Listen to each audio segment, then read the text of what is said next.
बयान और गुस्सा सातवें आसमान। जी हां, सीएम नीतीश कुमार पर लालू प्रसाद के विवादित बयान के बाद से शुरू हुआ घमासान थमने का नाम नहीं ले रहा है। लगातार दूसरे दिन भी एनडीए नेताओं के निशाने पर रहे लालू प्रसाद। वहीं जेडीयू की महिला विंग ने लालू प्रसाद के बयान के विरोध में मार्च निकालकर जमकर नारेबाजी की और बयान को वापस लेने की भी मांग की है।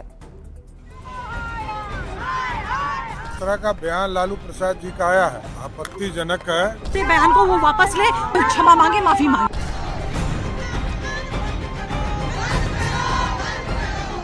मुख्यमंत्री नीतीश कुमार की प्रस्तावित महिला संवाद यात्रा को लेकर दिए गए आरजेडी अध्यक्ष लालू प्रसाद के विवादित बयान ने बिहार के राजनीतिक माहौल को गरमा दिया है। बयानबाजियों का दौर दूसरे दिन भी जारी है। आपत्तिजनक है और जिस तरह का बयान लालू प्रसाद जी का आया है वो स्पष्ट तौर पर दिखता है कि उनको इलाज की जरूरत है। बीजेपी और जेडीयू के नेता इसे घटिया सोच बता रहे हैं। वहीं अब विरोध का मोर्चा जेडीयू की महिला नेताओं ने संभाल लिया है। पटना में जेडीयू की महिला विंग ने लालू प्रसाद के बयान के विरोध में मार्च निकालकर जमकर नारेबाजी की और बयान को वापस लेने की मांग की। आदरणीय लालू जी ने जो बयान दिया था शर्मनाक निंदनीय, उसे अपने बयान को वो वापस ले और बिहार की बेटी और महिलाओं से उस बयान के लिए वो क्षमा मांगे, माफी मांगे। बिहार के सीएम नीतीश कुमार की छवि महिला समर्थक नेता की है और उनकी महिला संवाद यात्रा को लेकर पूछे गए सवाल पर जिस ढंग से लालू प्रसाद ने जवाब दिया उसे एनडीए के नेता शर्मनाक बता रहे हैं और साफ साफ कह रहे हैं कि आने वाले विधानसभा के चुनाव में महिलाएं इसका बदला लेगी। हालांकि ये तो रिजल्ट ही बताएगा, लेकिन फिलहाल इस मुद्दे ने जाड़े के मौसम में सियासी पारे को चढ़ा दिया है। न्यूज़ 18 के लिए पटना से आनंद अमृतराज के साथ ब्यूरो रिपोर्ट। और इसी बीच रुक कर लेते हैं इस वक्त की बड़ी खबर की ओर। इंडी गठबंधन को लेकर दिलीप जायसवाल ने बड़ा बयान दिया है। दिलीप जायसवाल ने कहा कि इंडी गठबंधन की उम्र अब अधिक दिनों की नहीं है। बहुत जल्द ही गठबंधन 2 टुकड़ों में बंट जाएगा। एक खेमे में सिर्फ कांग्रेस रह जाएगी और दूसरे खेमे में अन्य क्षेत्रीय पार्टी रहेगी। ये सिर्फ और सिर्फ कांग्रेस के घमंड के कारण होगा। तो ये बड़ा बयान सामने आया है दिलीप जायसवाल का। उनकी तरफ से कहा गया है कि ज्यादा दिन तक इंडी गठबंधन की उम्र नहीं है, बहुत जल्द टुकड़ों में बढ़ जाएगी इंडी गठबंधन। आने वाले समय में मैं बोल रहा हूं ना कि ये बहुत दिनों से इंडी गठबंधन में इस तरह का माहौल बना हुआ है कि कांग्रेस जो है कहीं न कहीं अपना सुपरमेसी दिखाने का प्रयास कर रहा है कि हम सबसे सुपर हैं, हम सबसे बड़े हैं। और इसको जो है इसको लेकर के लोकसभा चुनाव के बाद इस तरह का माहौल अंदर अंदर बहुत दूर तक गया है और कभी भी जो है इंडी गठबंधन 2 भाग में विभक्त हो जाए। तो देखिए, इंडी गठबंधन को लेकर ये बड़ा बयान उनका सामने आया। हालांकि देखना होगा कि इंडिया अलायंस के बीच में जो तालमेल है वो कितने दिन तक चलता है। और अगली खबर हम आपको बताते हैं बेगूसराय से, जहां एक बार फिर से शराबबंदी के मामले पर सवाल उठने शुरू हो गए हैं। बेगूसराय में 2 लोगों की संदिग्ध हालत में मौत के बाद कई सवाल उठ रहे हैं। परिजनों का कहना है कि जहरीली शराब से मौत हुई, जबकि प्रशासन का कहना है कि पोस्टमार्टम रिपोर्ट आने के बाद ही खुलासा हो पाएगा। लेकिन बड़ा सवाल है कि जहरीली शराब से आखिर कब तक जान जाती रहेगी।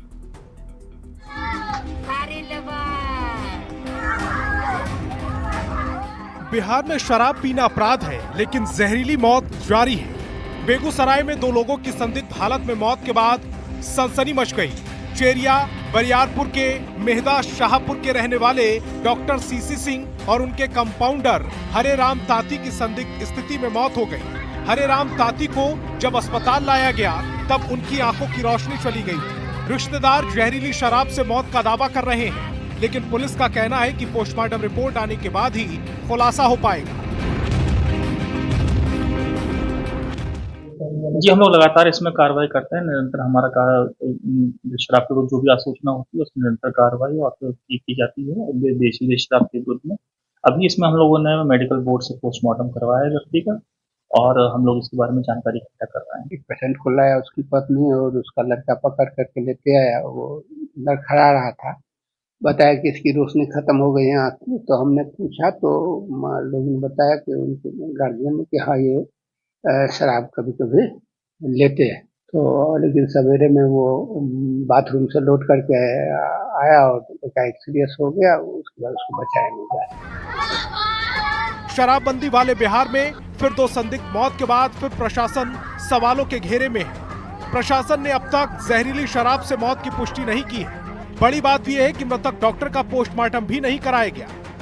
दूसरे मृतक हरेराम ताती का पोस्टमार्टम मेडिकल बोर्ड का गठन कर किया गया। इस शराबबंदी वाले बिहार के बेगूसराय में एक बार फिर जिला प्रशासन सवालों के घेरे में है, क्योंकि यहाँ शराब पीने से 2 व्यक्ति के मौत की आशंका व्यक्त की जा रही है। हालांकि इस संबंध में अभी तक जो है प्रशासनिक पदाधिकारियों के द्वारा कुछ भी नहीं बताया गया है। बेगूसराय में संदिग्ध मौत से कई सवाल खड़े हो उठे। संदिग्ध मौत की जांच तेजी से क्यों नहीं होती?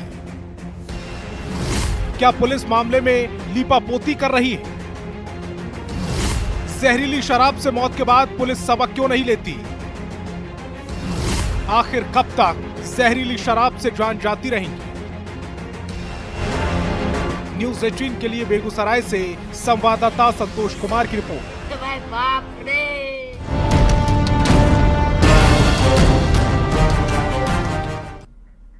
और दिल्ली से आपको इस वक्त की बड़ी खबर बताएं, बेंगलुरु में एआई इंजीनियर की आत्महत्या का मामला अब सुप्रीम कोर्ट पहुंच चुका है। सुप्रीम कोर्ट के वकील आलोक श्रीवास्तव ने सीजीआई को एक चिट्ठी लिखी है।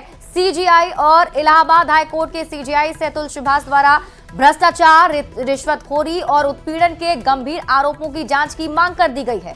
जौनपुर फैमिली कोर्ट के प्रिंसिपल जज के खिलाफ कार्रवाई शुरू करने की भी मांग की गई।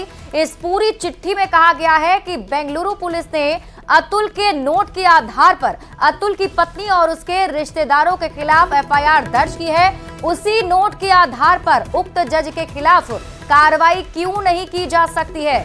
तो बड़ी खबर आपको दिल्ली से बता रहे हैं। देखिए, पूरा मामला अब सुप्रीम कोर्ट तक पहुंच चुका है। इंजीनियर सुसाइड केस का ये मामला, जिसमें सुप्रीम कोर्ट के वकील ने सीजीआई को एक चिट्ठी लिखी है। चिट्ठी लिखने के साथ ही उन्होंने अतुल के आरोपों की जांच की मांग की है। जो बड़ा 24 पन्नों का जो सुसाइड नोट अतुल ने लिखा है, उसमें जो उत्पीड़न के आरोप अतुल की तरफ से लगाए गए हैं, इन मामलों की जांच की मांग की गई है।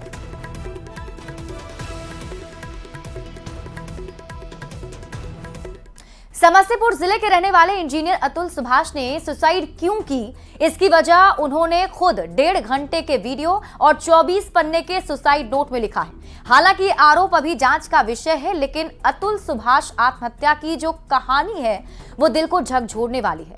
आज हम इस केस से जुड़ी हर खबर आपको बताएंगे। सुसाइड से पहले अतुल सुभाष ने करीब 1.5 घंटे का एक जो वीडियो बनाया था, उसका एक एक हिस्सा, एक एक शब्द सोचने पर मजबूर करता है। क्यों एक व्यक्ति सिस्टम से हार गया, रिश्तों से टूट गया और दुनिया के लिए सैकड़ों सवाल छोड़ गया? ये रिपोर्ट देखिए।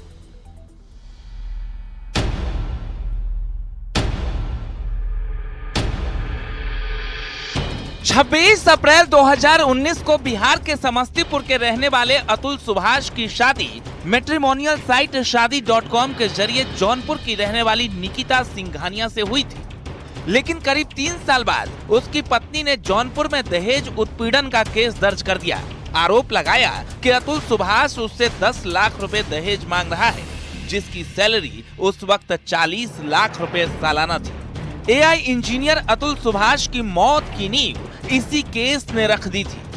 उसके बाद 9 केस हुए और 120 बार वो सुनवाई पर गया, लेकिन आखिरकार जिंदगी से हार गया। लेकिन मरने से पहले उसने जो 62 मिनट का वीडियो बनाया, उसका एक एक शब्द आपको झकझोर देगा। मेरा बेटा चला गया पूरे देश के लिए करके, तो शहीद हो गया है। जैसे भगत सिंह अपने फांसी पर चढ़ के कितने आदमी का काम किया है, शहीद हो गया। इतने लोगों को कानून व्यवस्था के बारे में बता के, जो अपने भारत की कानून व्यवस्था है उसके बारे में बताया है, जो रिश्वत लेने वाली समस्या है उसके बारे में बताया है। मेरा बच्चा चला गया, जागृत किया है उसने, और कुछ नहीं किया है। पेशे से इंजीनियर अतुल सुभाष की कहानी जानकर आप रो पड़ेंगे। अतुल सुभाष की मानसिक पीड़ा का अंदाजा इस बात से लगाया जा सकता है कि मरने से पहले उसने 1 घंटे से ज्यादा का वीडियो बनाया और 24 पन्ने का सुसाइड नोट लिखा। जिस पर अपनी पत्नी, उसके परिवार और उस जज की एक एक बात का जिक्र किया जिसने उसकी दिल की गहराइयों तक चोट पहुंचाई थी। मेरे बच्चा को इंसाफ दिलवा दीजिए, बस और कुछ नहीं चाहिए।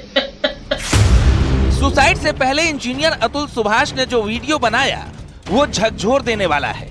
अतुल ने वीडियो में कहा कि वो जो मेहनत से पैसे कमा रहे हैं वो पैसे उनके ही दुश्मनों के काम आ रहे हैं। पुलिस और सिस्टम उनसे ही पैसे लेकर उन्हें परेशान कर रहे हैं। तो मेरा मानना है कि मुझे खुद को ही खत्म कर लेना बेस्ट है मेरे लिए, क्योंकि जो मैं पैसे कमा रहा हूँ उसी से मैं अपने दुश्मन को बलवान बना रहा हूँ। वही पैसे मुझे ही बर्बाद करने के लिए यूज हो रहे हैं और ये साइकिल बढ़ता ही रहेगा, है ना। मेरे ही टैक्सेस के पैसे से ये कोर्ट, ये पुलिस सिस्टम मुझे और मेरी फैमिली को और बाकी लोगों को भी हैरास करेगा जो अच्छे लोग हैं। तो जो सप्लाई है वैल्यू का, उसी को खत्म कर देना चाहिए। इंजीनियर अतुल सुभाष ने खुदकुशी तो कर ली, लेकिन कई सवाल छोड़ गया। सवाल रिश्तों से, सवाल सिस्टम से, सवाल सुनवाई करने वाले जज से, सवाल इस दुनिया से। अब उसके परिवार को सिर्फ इंसाफ की उम्मीद है। Bureau report, news 18। समस्तीपुर जिले के रहने वाले चर्चित software engineer Atul Subhash suicide प्रकरण में लगातार कई जानकारी सामने आ रही है। मृतक इंजीनियर के चचेरे भाई बजरंग अग्रवाल ने न्यूज़ 18 से बातचीत करते हुए एक बड़ा खुलासा भी किया। उन्होंने बताया कि वर्ष 2019 में इंजीनियर अतुल सुभाष और उनकी पत्नी निकिता की मुलाकात मैरिज ब्यूरो की वेबसाइट के माध्यम से हुई थी। उन्होंने ये भी बताया कि लड़की भी जॉब करती थी और परिवार से अधिक स्वतंत्रता चाहती थी और यहीं से विवाद शुरू हुआ और इसी बीच एक बच्चे का भी जन्म हुआ। बच्चों के जन्म के बाद से इंजीनियर अतुल से उनकी पत्नी निकिता अलग रहने लगी। अतुल सुभाष के चचेरे भाई बजरंग अग्रवाल और उनके पड़ोसियों से बात की है न्यूज़ 18 संवाददाता मुकेश कुमार ने। मानना है कि मुझे खुद को ही खत्म कर लेना बेस्ट है मेरे लिए, क्योंकि जो मैं पैसे कमा रहा हूँ उसी से मैं अपने दुश्मन को बलवान बना रहा हूँ। वही पैसे मुझे ही बर्बाद करने के लिए यूज हो रहे हैं और ये साइकिल बढ़ता ही रहेगा, है ना। मेरे ही टैक्सेस के पैसे से ये कोर्ट, ये पुलिस सिस्टम मुझे और मेरी फैमिली को और बाकी लोगों को भी हैरास करेगा जो अच्छे लोग हैं। तो जो सप्लाई है वैल्यू का, उसी को खत्म कर देना चाहिए। ना थी वो सच थी ही। ये शादी कब हुई थी और कैसे शादी हुई? शादी 2019 में हुई थी जौनपुर में और आराम से अच्छे ढंग से शादी हुई थी। बनारस बारात गई थी सब। लड़की कहाँ की? लड़की यूपी जौनपुर की थी। परिवार के लोग शादी किए थे क्या? नहीं, परिवार के लोग ही शादी किए। माध्यम क्या हुआ था लड़की देखने का? लड़की देखने का माध्यम शादी.com है, उस पर लड़की ने अपना बायोडाटा डाला था। उसी बायोडाटा को देख के लड़का भी अपना बायोडाटा डाला था। दोनों के बायोडाटा को देख के दोनों आपस में संपर्क में आए, दोनों परिवार, और दोनों परिवारों के संपर्क में आने के बाद ये शादी का कार्यक्रम आगे बढ़ा। तो शादी.com के माध्यम से लड़की के बारे में पता चला। लड़की रहने वाली कहाँ की है? यूपी जौनपुर की। जौनपुर की रहने वाली। क्या करती है? लड़की जॉब कर रही थी। वो भी जॉब कर रही थी। तो फिर विवाद कैसे बढ़ा जब सब कुछ सहमति से हुआ था? विवाद कैसे बढ़ा? लड़की भी चूँकि जॉब कर रही थी, वो भी स्वतंत्रता चाहती थी और उसकी स्वतंत्रता में जहाँ खलल पड़ रहा था तो वो इसको बर्दाश्त नहीं कर पाई और उसने अलग रहने का निर्णय कर लिया। एक लड़का हो गया। लड़का होने के बाद में वो अलग रहने लगी। डाइवोर्स का केस चल रहा है। उसी केस में वो इतना प्रताड़ित हो गया अतुल कि उसने अपने जीवन को ख़त्म करना ही अच्छा समझा, क्योंकि वो जिस न्याय पे व्यवस्था पर उसको भरोसा था, जिस प्रशासन पर उसको भरोसा था, वो प्रशासन और न्याय व्यवस्था भी उसको प्रताड़ित कर रही थी। तो इस तरह से उन्होंने अपनी जीवन लीला ख़त्म कर ली। और भी लोग हैं, क्या कहेंगे? क्या देखिए, अतुल बच्चे से बहुत पढ़ने लिखने में तेज था। उनके पिताजी समाज में मिलनसार लोग थे। कैंपस पब्लिक स्कूल पूसा से पढ़ के इतना आगे बढ़ा। हम लोग जो सुसाइड नोट के माध्यम से देखे हैं, क्योंकि उनको कोई विवाद होता था, न्यायालय लोग जाता है अपने कि हमको न्यायालय में वहाँ कुछ राहत मिलेगा, लेकिन इनको न्यायालय द्वारा भी प्रताड़ित किया गया। पैसे का डिमांड किया, जज साहिबा से भी पैसे का डिमांड किया गया और लड़की पक्ष से भी इनको इतना प्रेशर दिया गया, तो इनको लगा कि अब हमको कोई रास्ता नहीं है। तो ये तमाम लोग जो हैं यहाँ पे घटना की जानकारी होने के बाद काफ़ी मायूस हैं और लोग यहाँ पर जो पहुँच रहे हैं, परिवार के लोग से दुख बांटने के लिए पहुँच रहे हैं और न्याय की मांग कर रहे हैं। जो सबसे बड़ी बात सामने आई है, मैरिज ब्यूरो के वेबसाइट से इंजीनियर की लड़की से संपर्क स्थापित हुआ था और फिर परिवार की सहमति से शादी हुई थी, लेकिन वह शादी सफल नहीं हो पाई और जिसका अंजाम आज इंजीनियर की मौत के रूप में सामने आई है। Mukesh Kumar, news 18 network, Samastipur. चर्चित इंजीनियर अतुल सुभाष सुसाइड का मामला अभी सुर्खियों में है। उनके पैतृक गांव में भी खबर मिलने के बाद मातम का माहौल है। उनके साथ पढ़ने वाले गांव के लोग उनके घर पहुंच रहे हैं। अतुल के बचपन के दोस्त संत कुमार सुमन भी उनके घर पहुंचे, जो गांव में ही रहकर काम धंधा करते हैं। संत कुमार सुमन गांव के ही प्राइवेट स्कूल में अतुल के जूनियर थे, लेकिन दोनों में काफी अच्छी मित्रता थी। दोनों ने काफी समय साथ साथ बिताए थे। पिछले पलों को याद कर उनका दोस्त भावुक भी हो गया। दोस्त ने बताया कि बचपन से ही इंजीनियर काफी मिलनसार स्वभाव के थे। अतुल के बचपन के दोस्त ने क्या कुछ कहा है, इस रिपोर्ट में देखिए। हमारे साथ इंजीनियर अतुल सुभाष के स्कूल में पढ़ने वाले साथी हैं और हम उनसे जानना चाहेंगे, आप जब उनके साथ पढ़ाई करते थे तो कैसा स्वभाव था, क्या कुछ उनके बारे में जानकारी है?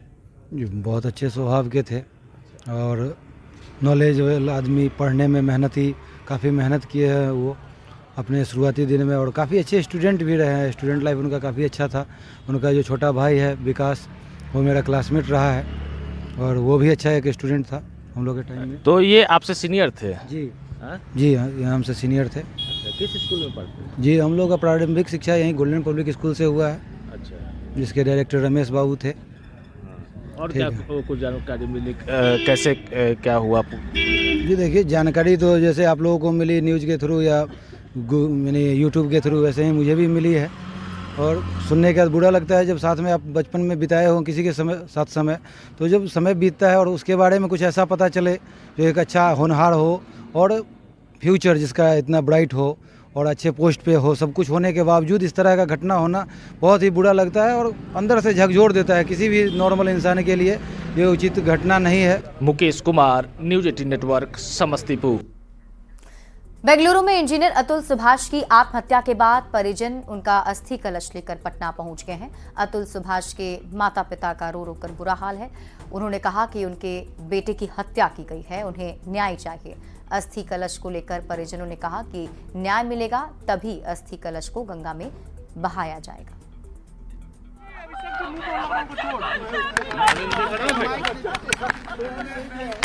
क्या करो शादी? देखो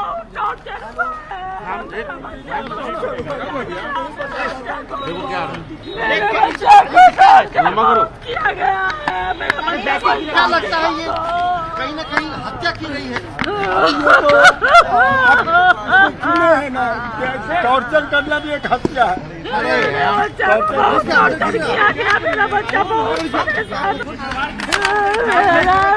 FIR भी दर्ज कराए हैं? क्या FIR दर्ज कराए हैं आप बेंगलोर में? FIR तो हम नहीं कराए, हमारा बच्चा था, छोटा लड़का है, वही सब वहाँ के जो लोग थे NGO वाले वही सब। क्या कर रहे हो? आप किसको जिम्मेदार मानते हैं?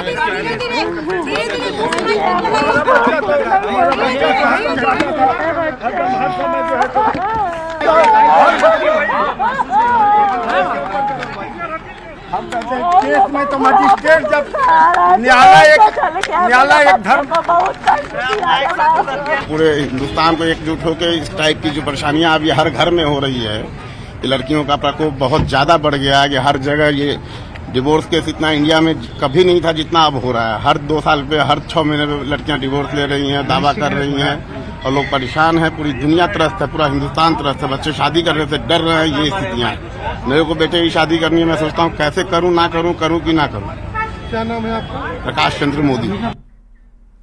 2025 में मेट्रो पटना में शुरू होने वाला है। युद्ध स्तर पर काम किया जा रहा है। फर्स्ट फेज में मेट्रो ISBT से खेमनी चक तक चलेगी। इस 6 किलोमीटर में 5 स्टेशन बनाए जा रहे हैं। मेट्रो स्टेशन पर पार्किंग की व्यवस्था की जा रही है। इस खबर पर और अधिक जानकारी दे रही हैं न्यूज 18 संवाददाता विनीता मिश्रा। 2024 का आखिरी महीना दिसंबर चल रहा है। नए साल की शुरुआत होने वाली है। नए साल 2025 में पटना रहने वाले लोगों को कई सौगात मिलेगी और उन सौगातों में सबसे महत्वपूर्ण है पटना मेट्रो। जी हाँ, पटना मेट्रो का जो रफ्तार है 2025 में नजर आएगा और उसकी रूपरेखा तय हो गई है। ISBT ये वही जगह है जहां पर पटना मेट्रो की जो रफ्तार है शुरू होगी। लगभग 6 किलोमीटर का सफर ISBT से मलाही पकड़ी तक तय किया जाएगा। पूरा लगभग जो 6 किलोमीटर का सफर है आपने निरीक्षण किया। 2025 में रफ्तार देखिए मेट्रो 2025 में मेट्रो की रफ्तार माननीय मुख्यमंत्री जी का जो सपना है वो सपना पूरा हम लोग करने के फर्स्ट फेज का है, उसको पूरा करेंगे।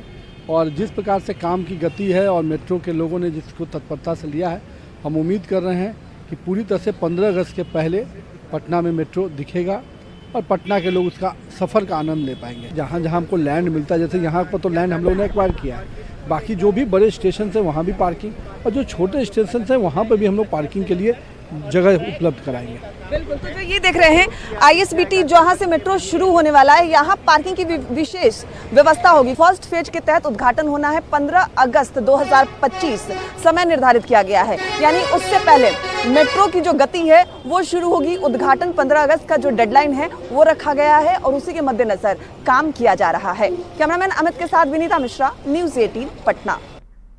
बॉलीवुड के चर्चित कपूर खानदान के सदस्यों ने दिल्ली में पीएम मोदी से मुलाकात की। प्रधानमंत्री नरेंद्र मोदी ने राज कपूर की 100वीं जयंती के मौके पर आयोजित हो रहे फिल्म फेस्टिवल को लेकर कपूर परिवार से मुलाकात की है और प्रधानमंत्री नरेंद्र मोदी को भी इसमें इनवाइट किया गया है। इस दौरान पूरा कपूर परिवार एक साथ नजर आया, जिसमें करीना कपूर, करिश्मा कपूर, आलिया भट्ट और रिद्धिमा ने भी इस मुलाकात की तस्वीरें अपने अपने इंस्टाग्राम हैंडल पर शेयर की हैं। फोटोज में उनके साथ नीतू कपूर, रणवीर, सैफ अली खान, अनीशा मल्होत्रा जैन, अरमान जैन भी नजर आ रहे हैं। करीना, करिश्मा समेत कपूर फैमिली के अन्य सदस्यों ने भी पीएम मोदी से मुलाकात की कुछ तस्वीरें शेयर की। इन्हीं फोटोज में कपूर सिस्टर्स को पीएम मोदी से ऑटोग्राफ मांगते भी देखा गया। सोशल मीडिया पर फोटो शेयर करते हुए करीना कपूर ने लिखा, हमारे दादा महान राज कपूर के असाधारण जीवन और विरासत को मनाने के लिए माननीय प्रधानमंत्री श्री नरेंद्र मोदी द्वारा आमंत्रित किए जाने पर हम बहुत विनम्र और सम्मानित महसूस कर रहे हैं। ऐसे विशेष दोपहर के लिए मोदी जी का धन्यवाद। इतना सम्मान दिया ना कि राज कपूर को, लेकिन हम सबको राज कपूर जी की गाने की 2 लाइन याद आती है, मैं ना रहूंगी तुम ना रहोगे लेकिन रहेंगी निशानियां। मेरा तो हमेशा ड्रीम रहा है कि मैं उनके साथ, हमारे प्रधानमंत्री मोदी जी के साथ उनके। और फिलहाल इस बुलेटिन में अभी के लिए बस इतना ही। आप देखते रहिए न्यूज़ 18 बिहार झारखंड।